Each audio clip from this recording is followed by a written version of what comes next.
At the time of this recording, I'm 46, single dad to an 8-year-old, almost 9-year-old daughter.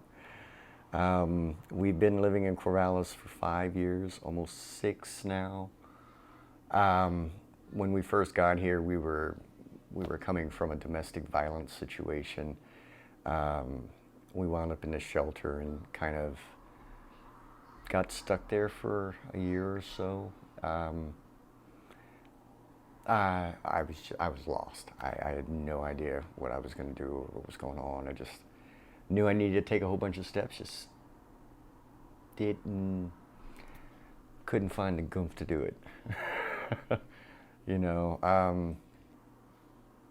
when Corvallis Housing First said, "Hey, we have some place for you to live," you know, Aaliyah, my case manager, brought me over here and let me look at it. And as soon as I saw it, I was like, "Holy mackerel!"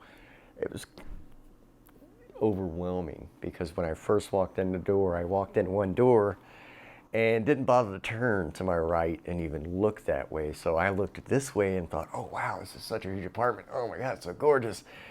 And then I turn around and I realized there's a whole another, 2 rooms right there. We're still getting used to the fact, again, after 5 years, that we have our own bedrooms.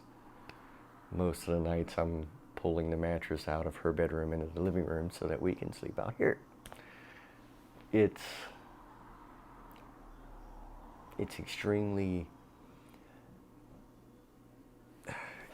difficult initially for people to accept what being homeless is going to do. It strips away everything, all of your comforts, all of the small things that make your day bearable. It does that, and it rips them away, and you have to search again to find those little things because you spend every single day just trying to get by to the next one. CHF has taken that part away.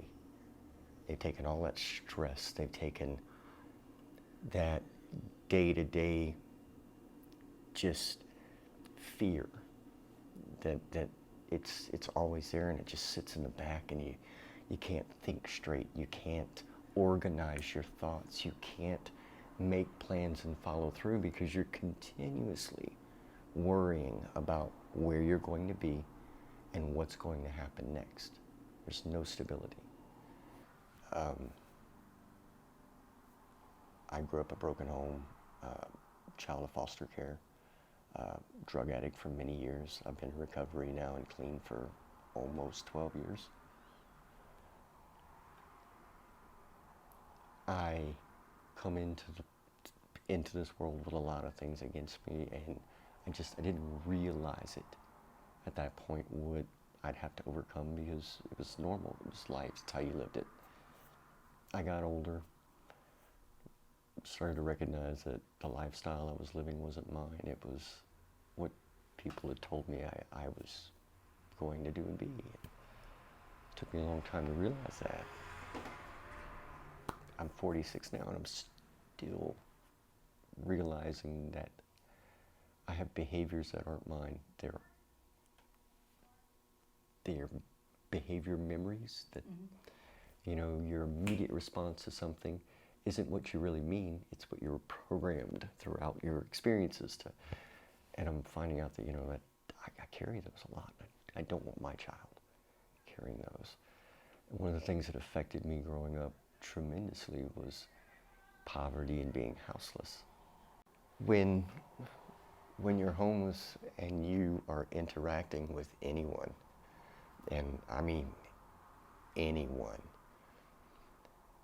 the assumption is, again, that the reason you're homeless is that you chose to be homeless. You did something wrong that put you in that position. For me, it was not reading a lease fully. It wasn't a conspiracy against, it's just I didn't read my lease. We were gone for longer than the lease specified, so they evicted us. It happens. Worked with the landlord really nice guy, wound up paying everything back. But from there, it snowballed. You know, as soon as I didn't have a residence to put down on an application, or if the residence was known, and that's a thing that happens here in Corvallis, businesses know the address of that institution, and it does reflect poorly on your application status, because when I changed it, I went from not being able to get an interview to getting a job at the same place I put in 3 other applications with the address on it. The same qualifications, no difference.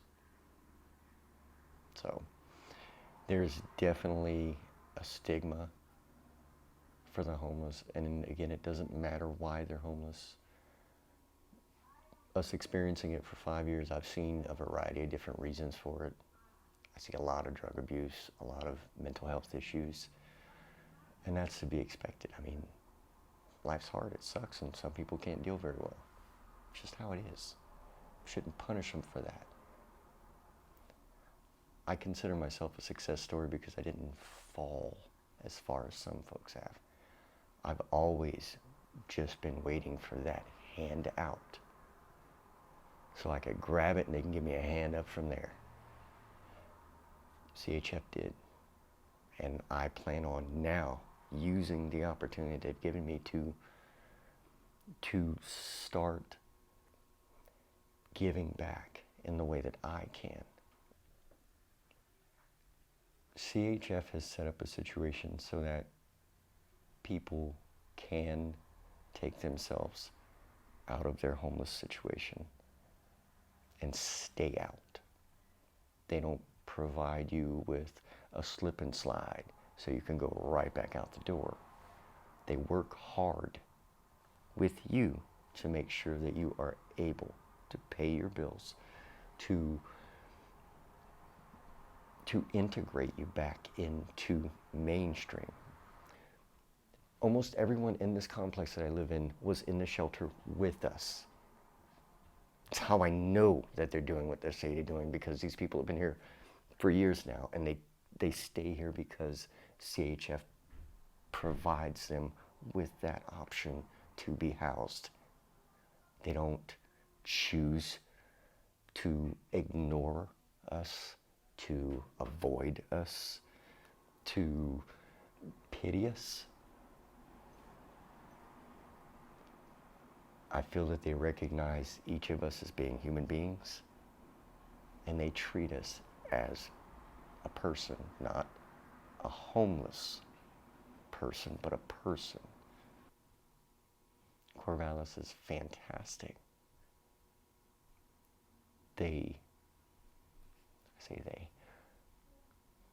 I think that there are a lot of people that recognize genuine effort, and they may not reward you for it, but they'll definitely facilitate you getting to a better position because they appreciate effort. I'm going to continue to make an effort. What I'm not going to do, though, is forget that there are some people that can't. They're not able. They're not able. You know, and if you've met my neighbors, you know, any length of time, you'll understand that, you know, some people have difficulties that they're not going to be able to overcome. It's a chemical or a physical thing that they're not going to be able to overcome.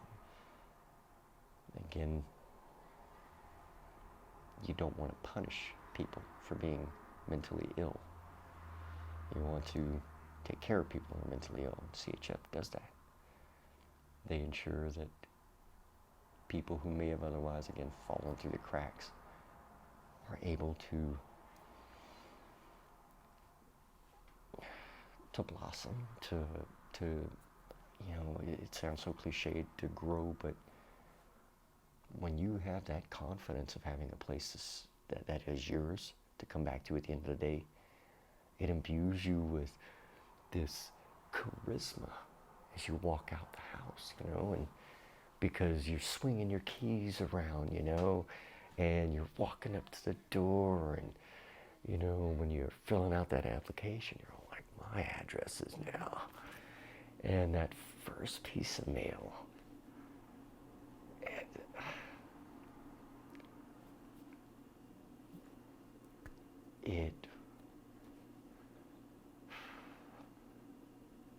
it's overwhelming what CHF has done for us.